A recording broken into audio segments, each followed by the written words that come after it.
আসসালামু আলাইকুম, কেমন আছেন প্রিয় বন্ধুরা?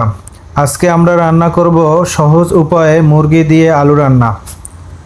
আমরা প্রথমে মুরগির পিসগুলো একটু ছোট করে কেটে ভেজে নিব।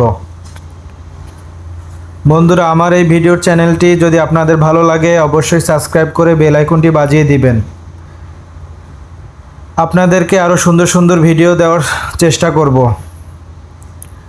আর একটা কথা বলে রাখি, আমি হচ্ছি নতুন, আমার ভিডিওতে অনেক ভুলভ্রান্তি হতে পারে, সবাই ক্ষমা সুন্দর দৃষ্টিতে দেখবেন।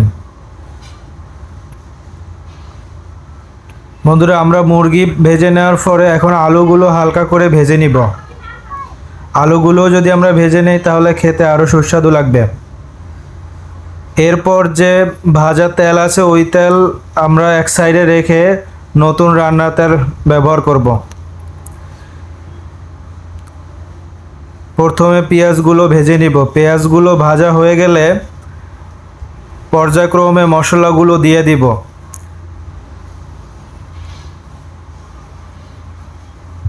একটা কথা মনে রাখবেন, মুরগি রান্নাতে আদা এবং রসুন সমান সমান দিতে হবে, পেঁয়াজ একটু বাড়িয়ে দিতে হবে।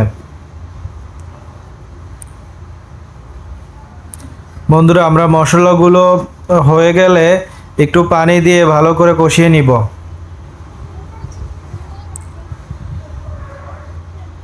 মশলাগুলো কষানো শেষ, এখন আমরা ভেজে রাখা আলু এবং মুরগিগুলো একসাথে দিয়ে দিব।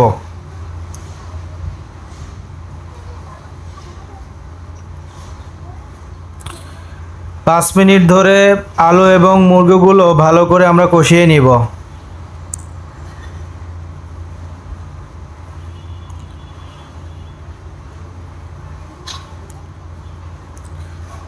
হ্যাঁ প্রিয় বন্ধুরা, 5 মিনিট পরে আবার আসলাম, দেখুন কষানো হয়ে গেছে।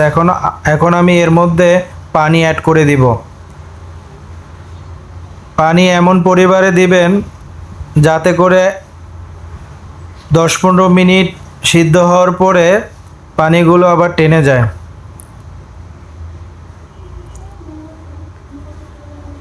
ভিডিও স্কিপ করে দিয়েছি প্রিয় বন্ধুরা। 15 মিনিট পর আবার চলে আসলাম, আমাদের রান্না প্রায় শেষ।